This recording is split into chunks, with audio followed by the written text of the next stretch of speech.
And you also say that these gaps and these growing inequalities is one of the drivers behind the crisis.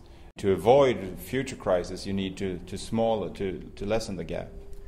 Yes, and of course that part is controversial. Our paper is called Inequality, Leverage and Crisis. So the part that I've been telling you goes from inequality to leverage. Leverage means high debt to income ratios. Yeah. Then there's the next step, high debt to income ratios mean a higher probability of crisis. So in our model, that's basically something that's stacked on. And we're basically saying, okay, we do generate, because of this income shock, we do generate this higher debt to income ratios over time. And then we're saying that, well, when debt to income ratios are high, that means there's a higher probability that a crisis will break out, and that crisis will be characterized by defaults, in our case, defaults on 10% of the loan stock, and also something we call capital destruction, so the real economy doesn't stay completely unharmed either. Right?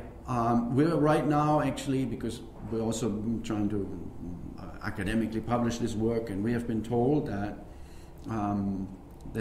we need to actually expand that part and to make it a model of default that's more sort of fleshed out.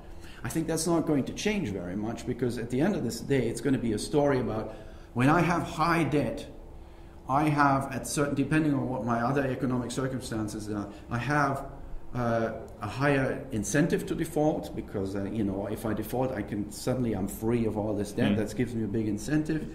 I may also be more likely to be forced to default. For example, if I get unemployed, then I just can't service that debt anymore and I default.